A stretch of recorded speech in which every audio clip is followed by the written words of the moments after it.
चलो अब हम चल रहे हैं एचपी के स्कैनर पे। सैलरी बार हो चुका है प्रैक्टिस विद प्रेजेंटेशन। अब एचपी पे आते हैं और चाहे वीडियो वाले हो या जो बैठे फेस टू फेस में, प्लीज साथ साथ करते रहना सॉल्व, क्योंकि पेपर मेरा नहीं है, पेपर ही आप लोगों का है, आपको प्रेजेंट करना है। आप सोचो कि अभी रफ में हो जाएगा, एग्जाम में नोट्स डाल देंगे, बिल्कुल नहीं कर पाओगे, पहली बार में नहीं हो पाता। साथ साथ प्रैक्टिस करो, दो ही फायदा है। चलो आ जाओ भाई। सबसे पहला क्वेश्चन, और ये आज तक की हिस्ट्री का सबसे डिफिकल्ट क्वेश्चन भी था एचपी का, इससे डिफिकल्ट नहीं आया आज तक कोई। हाँ बोल रहे हो कुछ? चलो, mister Ravi resident and ordinary मतलब आरओआर, जरा बताना कब बनता है कोई आरओआर? जब वो दो एडिशनल कंडीशन पूरी करता है। कौन कौन सी होती है? सर वो है कि 7 साल में 730 दिन, 10 में 2 बार रेजिडेंट, सेक्शन 6 सब सेक्शन 6। ठीक है, ध्यान से देखो, इसकी प्रॉपर्टी है जिसके बहुत सारे फ्लैट्स हैं, यानी हो सकता है पूरा बिल्डिंग इसकी हो, अलग अलग फ्लैट बना के किराए पे चढ़ा रखे हैं। एमवी कितना है? 27 लाख। एक मिनट, एमवी फ्लैट का होगा पूरी बिल्डिंग का होगा? बिल्डिंग का कितना एमवी है? 27 लाख। एफ एसआर दे रखा है 29,80,000, पर हम एमवी को एसआर से कंपेयर नहीं करते, हम तो एफआर से कंपेयर करते हैं। Market rent of similar property यानी कि एफआर 30 लाख, तो MV 27 lakh, FR 30, whichever is higher 30 lakh. 30 को कंपेयर करेंगे with SR whichever is lower, तो एक्सपेक्टेड कितना आ चुका है? 29,80,000। क्लियर यहां तक? सबसे पहले हमने वही निकाल लिया, एक्सपेक्टेड आ गया 29,80,000, कोई इश्यू नहीं है। ठीक, आ जाओ वापस। अब देखो, एनुअल रेंट कितना है बिल्डिंग का? 40, यानी अब हमको ले जा रहा है ये एक्चुअल रेंट के ऊपर।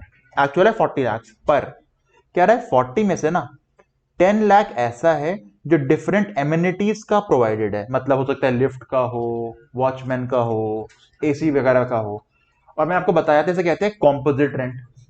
हमने वहां जाना था, अगर कॉम्पोजिट रेंट ब्रेकअप पॉसिबल है कि घर का इतना बाकी चीजों का इतना, तो घर का लेके आते थे एचपी में, बाकी जाता था अदर सोर्सेज में। पर अगर ये कॉम्पोजिट इनसेपरेबल है, नहीं बांट सकते, तो पूरे का पूरा जाता था अदर सोर्सेज में। ये बात ध्यान रखना। खैर यहां तो सेपरेट कर सकते हैं ना, 40 में से 10 किसका हो गया? बाकी चीजों का। तो घर का कितना हो गया? 30 लाख। अभी हम एचपी निकाल रहे हैं, तो हमारे लिए एक्चुअल रेंट 40 लाख नहीं है, कितना है? 30 लाख। ओके, एक्सपेक्टेड कितना था? 29,80,000। एक्चुअल कितना है? 30 लाख। पक्का? अब सुनो, ये ARR है, एक्चुअल रेंट रिसीवेबल 30 आपको मिलना चाहिए था। अब चलते हैं वैकेंसी के ऊपर। 1 फ्लैट इन द बिल्डिंग जिसका कितना रेंट है? 2,40,000। पर रुको, ये 240 सिर्फ घर का थोड़ी ना होगा, एमिनिटीज का भी होगा। तो मुझे बताओ, आपको मैथ्स के अंदर प्रपोर्शन बनाना आता है, अगर हाउस प्रॉपर्टी का रेंट 30 लाख, पूरी बिल्डिंग के 40 लाख का कितना क्या था? 3/4, 3/4 था, तो 2,40,000 को क्या करना, 3/4 से मल्टीप्लाई कितना आता है? 1,80,000। यानी कि इस 240 का ब्रेकअप क्या हुआ? 1.8 लाख एचपी का जाता होगा और 60,000 जाता होगा अदर सोर्सेज में। ये ब्रेकअप था। पक्का? कह रहा है 4 महीने आपका घर वेकेंट रहा, 4 महीने किराया नहीं मिला आपको घर का, तो 1,80,000 अगर 12 महीने का था, तो एक महीने कितना हो गया? 15,000। 4 महीने का नहीं मिला, यानी कितना नहीं मिला? 60,000। वैकेंसी निकल के आ चुकी है आपकी 60,000, तो मिला कितना है आपको यहाँ पे? 1,20,000। ये बात समझ आई? खैर हमें एक्चुअल मतलब नहीं, हमें चाहिए होता वैकेंसी कितनी है? 60,000।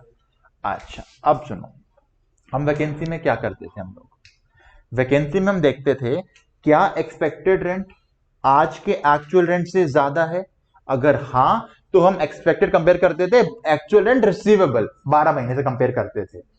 फिर देखते थे अगर ARR ज्यादा था तो आज जो AR मिला है वही GAV बनता, पर अगर ER ज्यादा होता तो पूरा ER क्या बन जाता? आज GAV।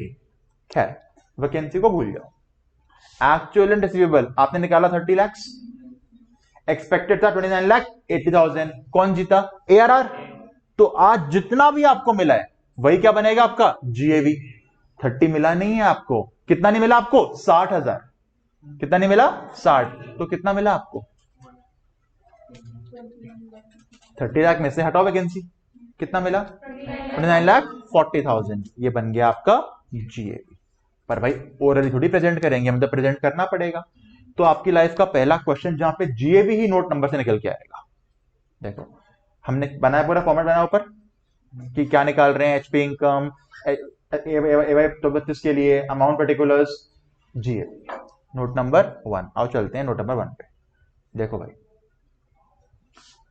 यहां तक सबका हो गया था, हमने निकाला ARR पर कितना? Only to the extent of HP, यानी कि 40 में से अदर रेमेडीज को हटा दिया, कितना आ गया? 30 लाख। ये तो ARR है। AR कितना है उसके लिए हमको वैकेंसी निकालनी है। वैकेंसी 4 महीने की है पर वैकेंसी पूरे घर की थी। हमने क्या किया, पहले यहां बना दिया ARR घर का माइनस वैकेंसी घर की, जो कि 30 लाख और 60,000 हम ऑलरेडी निकाल चुके हैं। पर कैसे शो करना है? Note 1A। 2 नहीं बनाया मैंने क्योंकि मैं नोट के अंदर नोट का रेफरेंस दे रहा हूं, तो 2 मत करना, 1A 1 भी करना है इसको। 2 भी कर सकते हो, दिक्कत नहीं है, वही बेटर होता है 1A कर दो। आ जाओ देखो जो मैंने बताया वही लिखाई था मैं यहां पे। एक घर का कितना रेंट था? 240। खाली HP का निकालना हो, प्रपोर्शन कर लिया, कितना आ गया? 180। तो अदर सोर्स में कितना चला गया? 60। वैकेंसी कितने महीने की है? 4। अगर HP की वैकेंसी निकाल रहा हूं तो इसका निकालूंगा 4 महीने का, और अदर सोर्स की निकालूंगा तो इसका निकालूंगा 4 महीने का।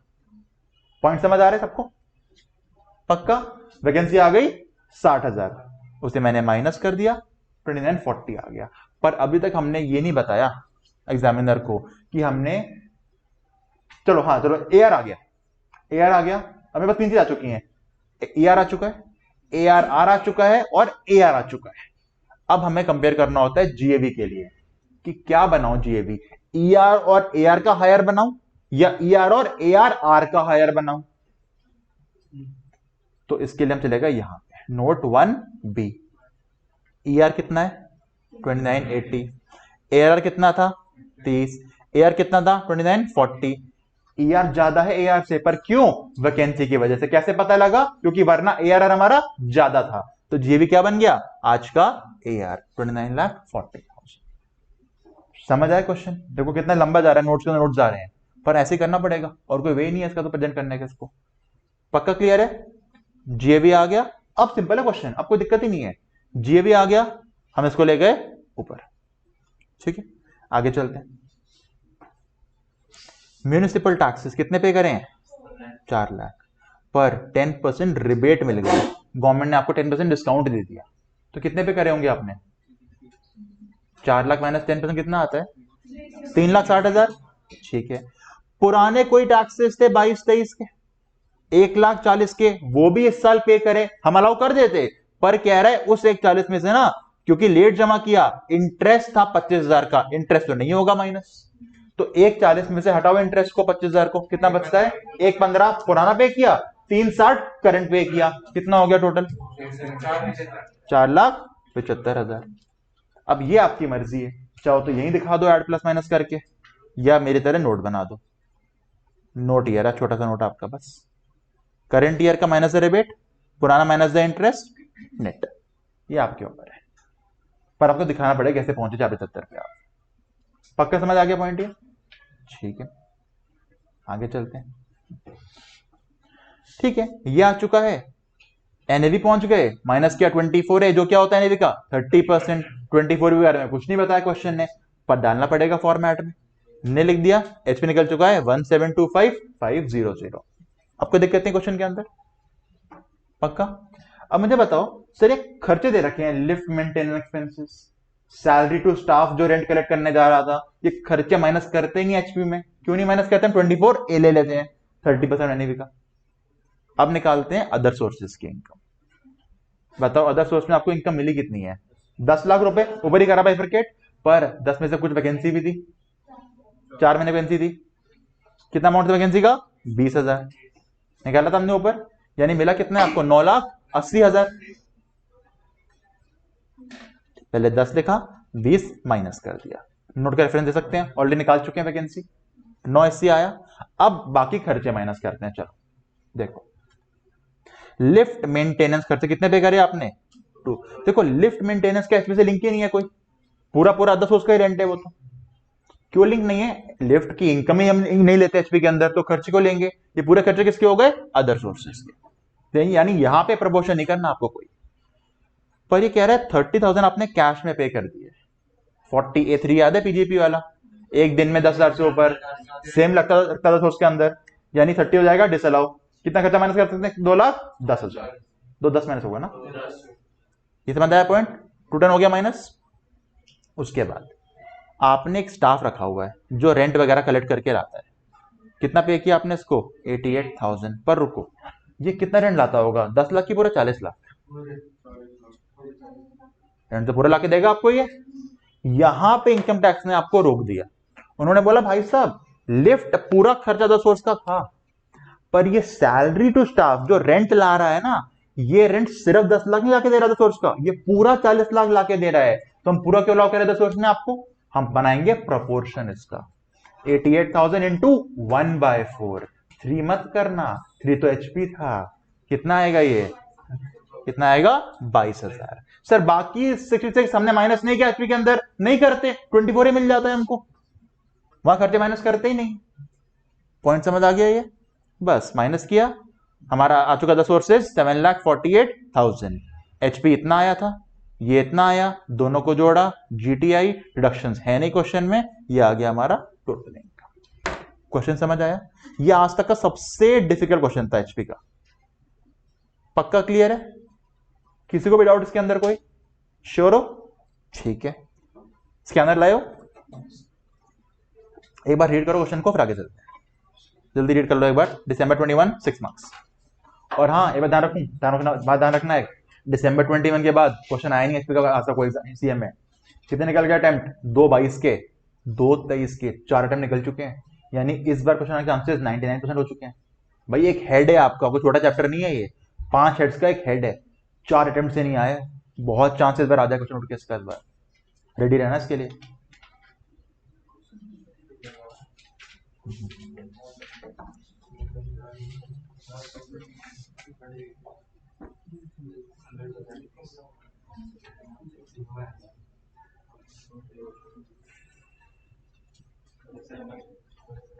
ये मत कहना सर 21 में दिसंबर कैसे हो गया, नवंबर क्यों नहीं था, कोविड ईयर था वो।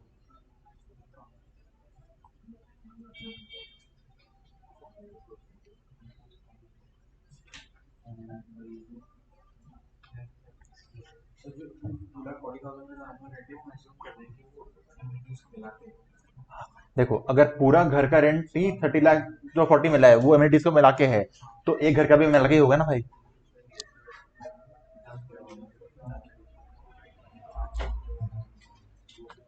तो ये तो सुन है, ये वहां रख देगा भाई प्लीज यार, यहाँ गिर जाएगा मुझसे। थैंक्स यार।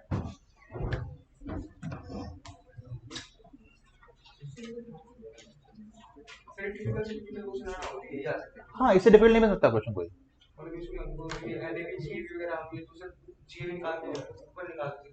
यहाँ कैसे निकालेगा ऊपर? हाँ थैंक यू दर्श। चलूं आगे, डन है क्वेश्चन ये वाला।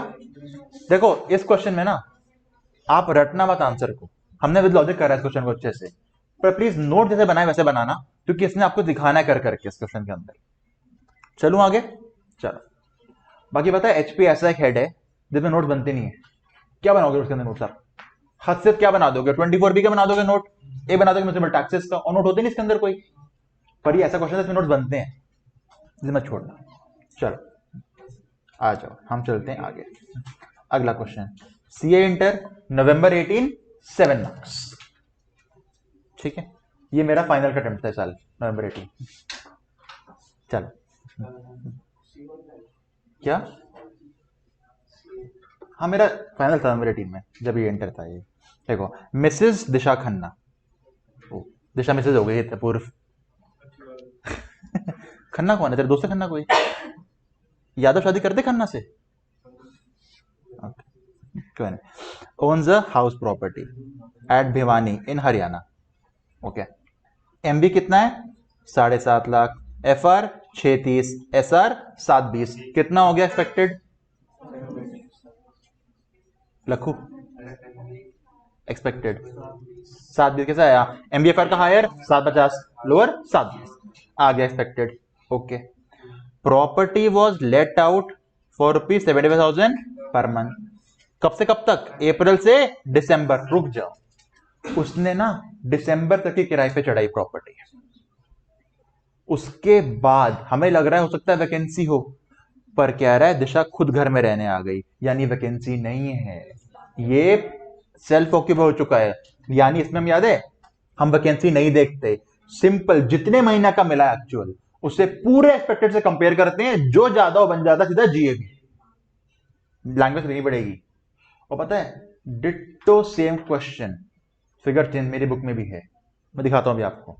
Rent for the months of November December could not be realised, यानी कि you are unrealised rent. Okay, देखते हैं आगे चलते हैं। पहले टैक्सेस पे करे हैं 12%, किसका 12%? वैल्यू का हमेशा। और इंटरेस्ट कितना पे किया? 35,000 अमाउंट बोरो टुवर्ड्स रिपेयर्स। ठीक है, कोई दिक्कत नहीं है।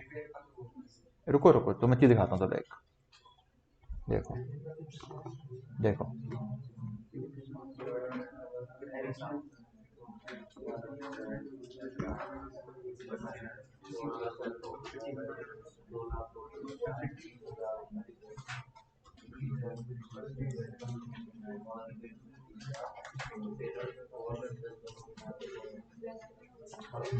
ये देखो, हमने क्वेश्चन करा था घर क्लास में, ये हेलो देख रहे हो, ऑलमोस्ट सेम क्वेश्चन है, बस फिगर चेंज है।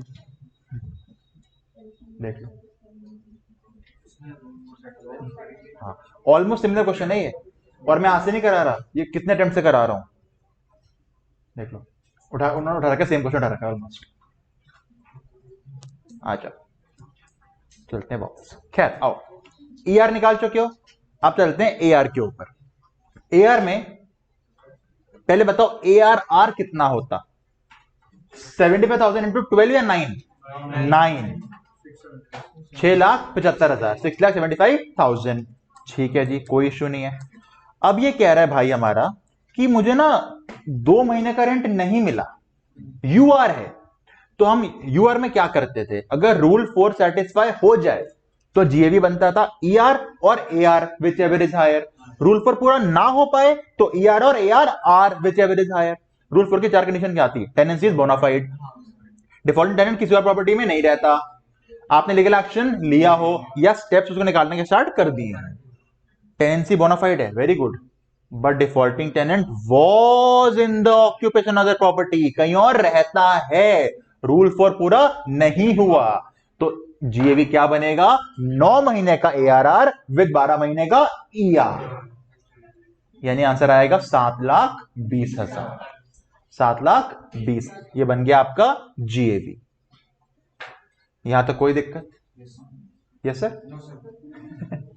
पक्का क्लियर? ठीक है, देखो ये आपको बताना पड़ेगा।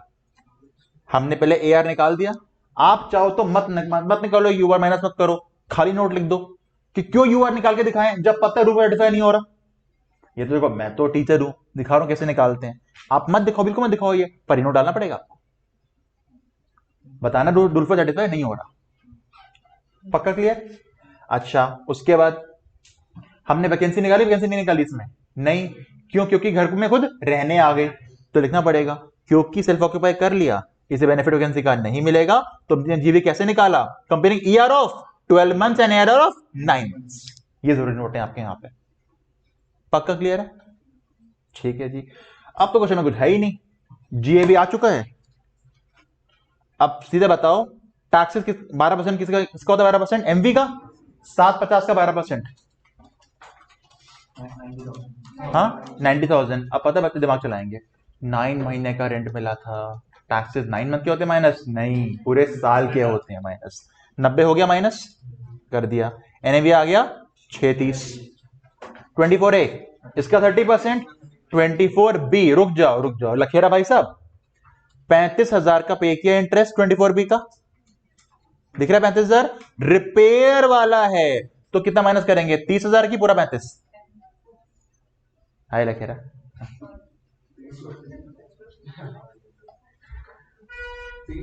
30 होगा, कितना आएगा पूरा 35। सेल्फ ऑक्यूपाई माना ही नहीं ना हमने इसको, सेल्फ ऑक्यूपाई मानते तो 30,000, हमने तो पूरा कंपेयर कर दिया 12 महीने से, तो पूरा 35 हो जाएगा माइनस, माइनस हो गया, एचपी निकल गया 4,06,000, खत्म क्वेश्चन। समझ आ गया क्वेश्चन आपको वाला भी इजी। चलो आगे चलते हैं, एक बार रीड कर लो फिर आगे चलते हैं। ये कब आया था, नवंबर 18, 7 मार्क्स।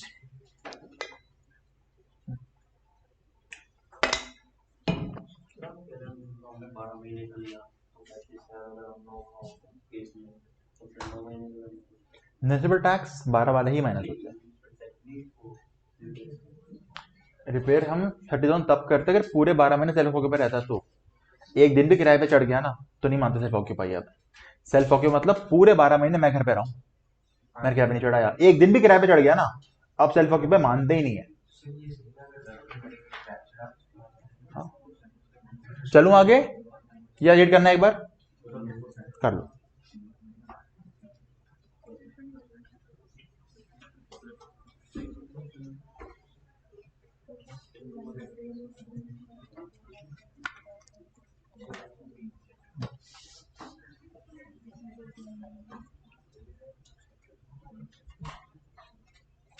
डन ना, चलो चलता हूं आगे। आजा अगला क्वेश्चन, नवंबर 17, 5 मार्क्स। देखो अब अगर क्वेश्चन आएगा ना एसपी का, वो 5 नंबर का ही आएगा, क्योंकि आपका इनकम टैक्स है 50 नंबर का आपका, तो ज्यादा क्वेश्चन बड़े नहीं बनेंगे आपके। Aditya resident but not ordinary, R NOR कब बनते हो, जब एडिशनल पूरी नहीं हो पाती, एक की दोनों या कोई भी, कोई भी। एंड एक और केस है, इंडियन सिटीजन या पीओआईओ, इंडिया घूमने आया, टोटल इनकम इंडिया में 15 लाख से ज्यादा और 120 डेज वजह से बना है रेजिडेंट हो, तो भी हमेशा ऑलवेज आर एनओआर होता है।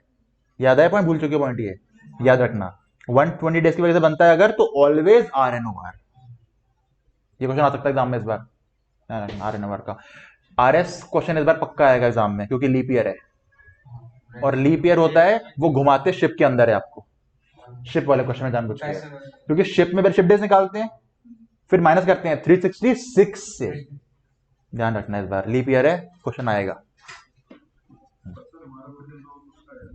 तुम्हारा लीप ईयर तो है 23-24,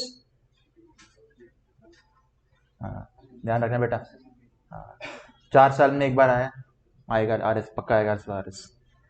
चलो आदित्य, अच्छा मुझे बात में भूल गया आपसे मैं एक, अगर कोई जॉब करने बाहर जाता है, आरएस पे ले जा रहा हूं, एक बार जॉब करने बाहर गया कोई, तो हम कौन सी कंडीशन लगाते हैं, बेसिक पहली 182, सेकंड ही लगाते ना, उसे बोलते हैं एक्सेप्शन केस है।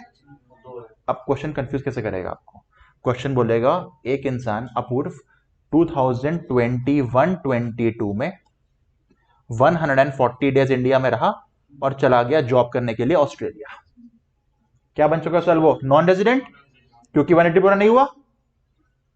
23-24 हमारे साल में इंडिया आया, जॉब करने आया, मान लो जॉब करने आया, 90 डेज रहा, चला गया वापस, रेजिडेंट नॉन रेजिडेंट। मेरा आपसे कहने का मतलब है 23-24 में जब इंडिया आया, ट्रांसफर हो गई होगी, इंडिया आया, हम कौन सी कंडीशन लगाएंगे, पहली की दोनों, दोनों लगाएंगे। जिस साल वो जाता है ना, सिर्फ उस साल एक्सेप्शन रहता है, उसके बाद एक्सेप्शन नहीं है किसी और साल में। वो 23-24 में एक्सेप्शन तब बनता अगर घूमने इंडिया आया होता, क्योंकि इंडिया का सिटीजन था, विजिट पे इंडिया आया, तो सेकंड के अकॉर्डिंग बन जाता एक्सेप्शन। पर मैंने बोला वो ट्रांसफर लेके इंडिया आया, एक्सेप्शन नहीं है ये। जिस साल आप जॉब से जाते हो, जिस साल शिप पे जाते हो, उस साल एक्सेप्शन होते हो, उसके आगे भी तो एक्सेप्शन नहीं होते हो आप। तो हम दोनों कंडीशन लगाएंगे आपके ऊपर। और अगर विजिट पे इंडिया आया इंडिया का सिटीजन, तो देखना पड़ता इनकम इंडिया वाली 15 लाख से कम है तो 182 लगाओ, 15 लाख से ज्यादा है तो 182, वरना 120 और 365 लगाओ। और इंडिया अगर जॉब के पर्पज से आया होता वापस तो एक्सेप्शन होता ही नहीं, नॉर्मल केस बन जाता 182, नहीं तो 60 और 365।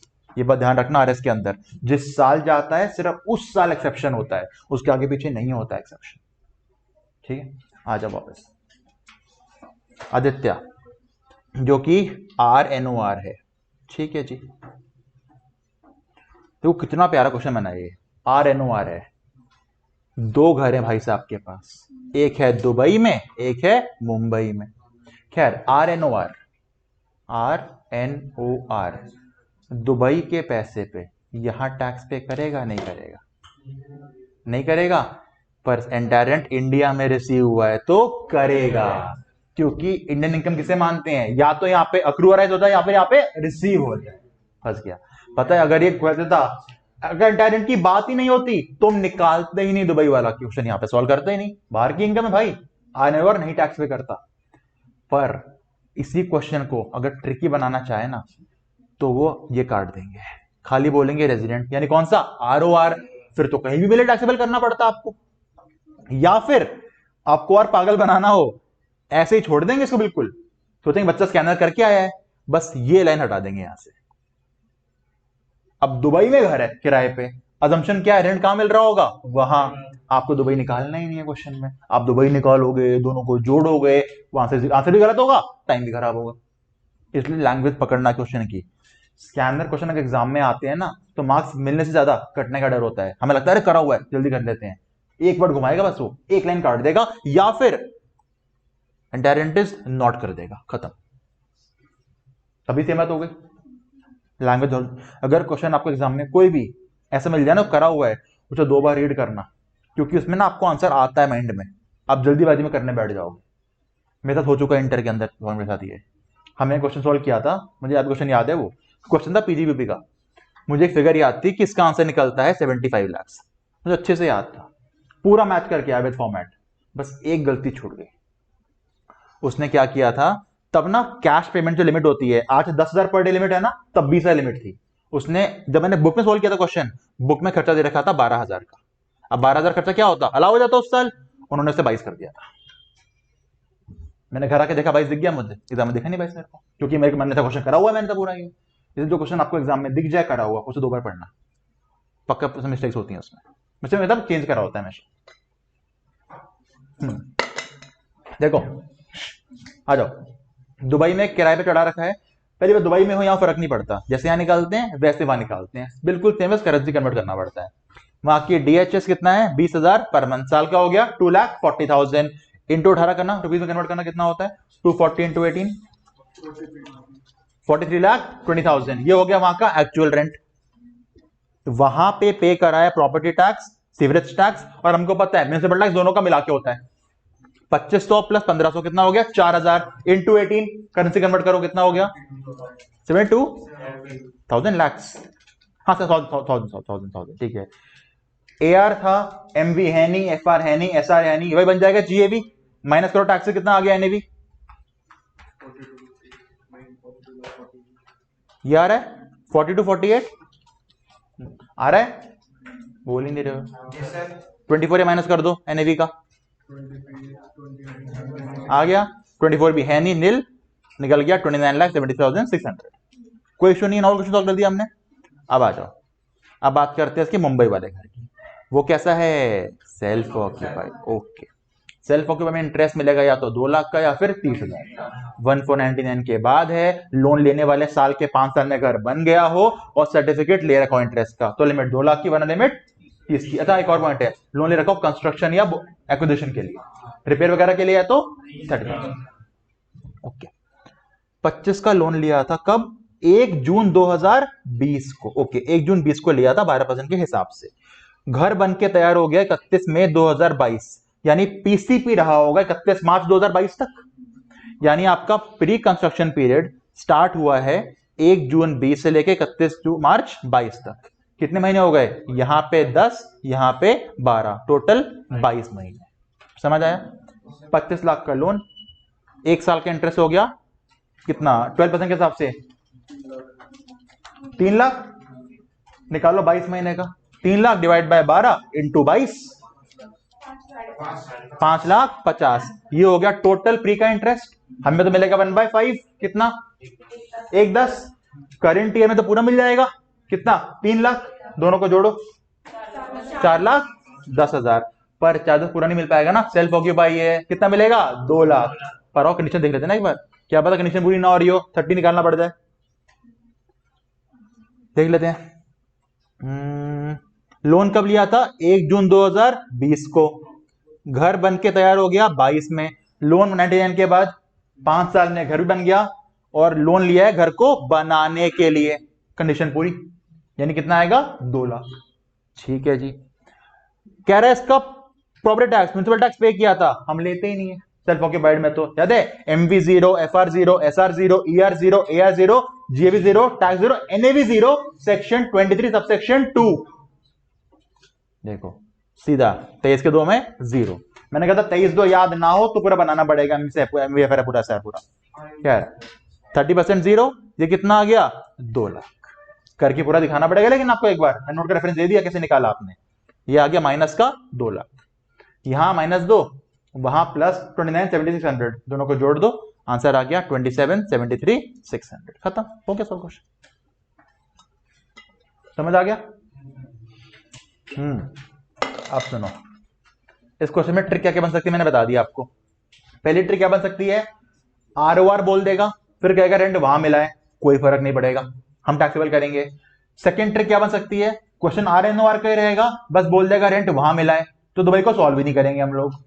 Third and the most important trick, सब सेम रहेगा, बस कह देगा निकालो एज पर 115 BSc, तो हम 2 लाख को माइनस नहीं करेंगे क्योंकि वो सेल्फ ऑक्यूपाइड है, बाकी सब सेम रहेगा हमारा आंसर। याद है? अच्छा हाँ, एक बात सुनो, मेरी बात हुई ICAI में, पूरे पेपर जो सॉल्व करने हैं आपको अज्यूमिंग 115 BSc ही करने हैं, क्योंकि आपका डिफॉल्ट स्कीम है वो। क्वेश्चन ने कुछ नहीं बोला, 115 BSc मान के सॉल्व करने हैं, क्योंकि आपकी डिफॉल्ट स्कीम है, ऑप्शन नहीं है वो। कुछ नहीं बोला तो क्या मानोगे BSc, और लिख देना since it is a default scheme we are solving in that manner.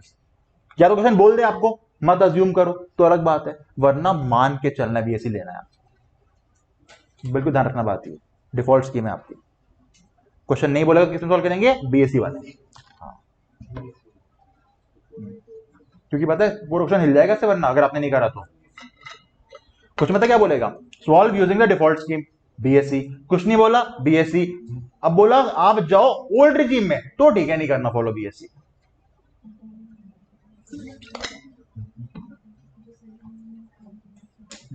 बस 3 क्वेश्चन थे जो अब तक एग्जाम में आए हैं। इसके पहले जो क्वेश्चन आए थे ना एग्जाम में, वो क्वेश्चन वो थे जिसमें 2 घर सेल्फ ऑक्यूपाई होते थे आपके। हम एक को मानते सेल्फ ऑक्यूपाई, एक को मानते थे डीम लेट आउट। फिर आ गई अमेंडमेंट जिसने बोला आप 2 घर को मान सकते सेल्फ ऑक्यूपाई, उसके ऊपर मानने पड़ते हैं आपको डीम लेट आउट। वैसे क्वेश्चन आज एग्जाम में बना ही नहीं कोई, पर मैंने आपको क्लास में कराया था तो मैंने यहां पे डाल दिया। स्कैनर का नहीं है पर आ सकता है, क्योंकि ऐसा क्वेश्चन अभी आने शुरू हुए 3-4 साल से, जिसमें 3 घर दे रखे होंगे, तीनों सेल्फ ऑक्यूपाइड, यानी 2 को मानना है एसओपी, 1 को मानना है डीम लेट आउट। हमने करा है क्लास में क्वेश्चन ये वाला। ज्यादा टेक्निक क्या थी करने की, पहला वर्किंग नोट तीनों को मान लो एसओपी, दूसरा वर्किंग नोट तीनों को मान लो लेट आउट। हाँ, और जब पहले मानोगे ना तो देख लेना रिपेयर का है या कंस्ट्रक्शन का है, अकॉर्डिंगली आएगा। जैसे देखो पहले केस में आपने कंस्ट्रक्शन का लोन लिया था, जब मैं सेल्फ ऑक्यूपाई मान रहा हूं, इंटरेस्ट 50,000 का पे है, पर लोन घर का बन के तैयार हो गया 31 मार्च 1999 को, यानी लोन तो आपने 199 से पहले ले रखा होगा, तो कितनी लिमिट आएगी 30,000। यहां कितना लिया मैंने 30, पर इसी घर को जब लेट आउट मानूंगा तो पूरा क्लेम कर लूंगा 50 से। यानी सिंपल नोट क्या होता है, तीनों को एसओपी, तीनों को डीम लेट आउट। मैं जल्दी से करा देता हूं, जल्दी से आपको मैं एक बार देखो। जब मैं मान रहा हूं पहला नोट तीनों क्या है सेल्फ ऑक्यूपाई, ये एनएवी होगा, एनएवी निल निल निल निल 24 है 0, 24B 50 नहीं मिलेगा, कितना मिलेगा 30। क्यों, लोन 99 से पहले का है, ये बात का है, पूरा 90 मिल जाएगा, ये पूरा 2 नहीं, कितना मिलेगा 2 लाख। 30 90 2 लाख, नेगेटिव आंसर आ गया। अगर BSc होता 0 0 0, ध्यान रखना। पता है अभी तक क्वेश्चन क्यों नहीं आया है, ये लंबा खिंच जाता है, बीएसए के बाद आ सकता है क्वेश्चन ये वाला, क्योंकि इसमें एसओपी आपका 0 होगा। खैर आ गया पॉइंट ये 0 0 0। अब तीनों को मानना है लेट आउट, सिंपल है, एमवीएफआर हायर, एसआर लोअर, पूरा पूरा सॉल्व कर दो, कोई लिमिट ही नहीं होती एग्जाम की, इसीलिए तुम्हारे पास पूरा पूरा सॉल्व करके ए बी माइनस कर दिया, इतना इतना इतना, यहां पे कोई लिमिट नहीं 30 और 2 की, लेट आउट मान रहा हूं जब मैं, पूरे सॉल्व कर दिए। अब मेरे पास हर घर आ चुका है एसओपी, हर घर आ चुका है लेट आउट, दोनों आ चुके हैं जी। अब बनाते हैं केस। पहला केस लेते हैं, जब मेरे पहले दोनों घर क्या है सेल्फ ऑक्यूपाइड, तीसरा क्या है लेट आउट। आ जाओ, पहला घर सेल्फ ऑक्यूपाइड माइनस का 30, दूसरा सेल्फ ऑक्यूपाइड माइनस का 90, टोटल हो गया माइनस का 1,20,000। रुक जाओ, माइनस 1,20 2 लाख की लिमिट के अंदर ही फॉल कर रहा है तो कोई दिक्कत नहीं है, माइनस का 120, और तीसरा कितना है 1,02,000, माइनस 120 प्लस 1,02,000 कितना हो गया माइनस का 18, माइनस का 18 लिख दिया हमने पहला केस। अगला कॉम्बिनेशन 1 और 3 को मानते हैं एसओपी, सेकंड को मानते हैं डीम लेट आउट। 1 को जब माना सेल्फ ऑक्यूपाइड 30 माइनस, थर्ड को माना 2 लाख माइनस, टोटल 2,30,000 हो रहा है, पर कितना मिलेगा 2 लाख। एक इंसान को 2 से ऊपर नहीं मिल सकता, उससे ऊपर चाहिए तो बनाओ को-ओनर्स, को-ओनर्स में लिमिट पर इंसान होती है, यहां माइनस 2,30 नहीं हो गया तो जाएगा माइनस 2 लाख। और सेकंड घर का कितना इनकम है 1,17,200, कितना हो गया आपका नेट 82,800 नेगेटिव का। अभी तक 2 ही केस होते हैं तो कौन सा लेते हैं, बड़ा माइनस, छोटी इनकम या ज्यादा लॉस। थर्ड केस 2 और 3 को मानो सेल्फ ऑक्यूपाइड और 1 को मानो लेट आउट। 2 3 290 हो जाएगा, पूरा मिल जाएगा 290 ना, कितना मिलेगा 2 लाख। पहले की इनकम कितनी है 59,200, कितना आया माइनस का 1,40,800। सबसे बड़ा माइनस अगर कौन सा है यही वाला, तो आपका आंसर आएगा हम लेंगे ये वाला केस, जब हमने 2 और 3 को माना है एसओपी और 1 को माना है डीम्ड लेट आउट। समझ आ गया केस ये। इसमें गलती क्या होती है, पहली गलती तो वही, हम डेट नहीं देखते, रिपेयर वगैरह नहीं देखते। सेकंड गलती ये होती है हम वहां तो 30 कर देते हैं लिमिट लगा के, पर जब लेट आउट निकाल रहे होते हैं वहां भी 30 माइनस कर देते हैं, भाई डीम लेट आउट मान रहे तो कोई लिमिट ही नहीं है। थर्ड गलती होती है यहां पे, दोनों सेल्फ ऑक्यूपाइड मिला कितना हो रहा है 2,30, पर कितना मिलेगा 2 लाख, तभी मैंने नोट दे रखा है, देखो दोनों मिला के 2,30 हो रहा है, पर ये कैन नॉट क्लेम, क्योंकि कितना मिल सकता है मैक्सिमम 2 लाख। ये अगर को ओनर्स होते हैं ना तो पूरा मिल जाता, को ओनर में लिमिट 2 लाख 2 लाख 4 लाख, 3 ओनर है तो 2 लाख 2 लाख 2 लाख 6 लाख। हाँ पॉइंट समझ आ गया आप, ठीक। हम ऑप्शन वो चुनेंगे जिसमें इनकम सबसे कम हो या लॉस सबसे ज्यादा। खत्म एचपी का इसके अंदर, ये आया भी नहीं, मैंने करा दिया आपको। एक क्वेश्चन अलग से क्या बन सकता है को ओनर्स का, मैंने बताया को ओनर्स में क्या करते हैं, पूरे क्वेश्चन को सॉल्व कर दो जैसे करते हैं, एंड में इनकम को बांट दो, जितने ओनर है प्रोपोर्शनली बांट दो, पहले भूल जाओ कौन ओनर है। एक क्वेश्चन क्या बन सकता है रिकवरी ऑफ अनरिलाइज्ड रेंट का, पहले कोई पैसा नहीं मिला था आज आपको मिल गया, पूरा सॉल्व कर दो, एंड में रिकवरी जोड़ दो, पर पूरी नहीं 70%। मान लो 1 लाख मिला, कितना जोड़ेंगे 70%, क्योंकि 24 ए माइनस करते हैं उसमें से। क्लियर है पॉइंट आपको ये, एक मिनट जा, क्लियर है यहां तक आपको। इसके अलावा क्वेश्चन बन सकता नहीं एचपी के अंदर कोई, खत्म हो गया एचपी आपका, ठीक है। चलो एचपी खत्म, परसों मिलेंगे with a new chapter capital gains. Video में आपको नोट्स चाहिए हो स्कैनर वाले या कोई भी डाउट्स हो इस नंबर पे कॉल कर देना, आपके डाउट सॉल्व हो जाएंगे या नोट्स मिल जाएंगे आपको, ठीक है। बाय।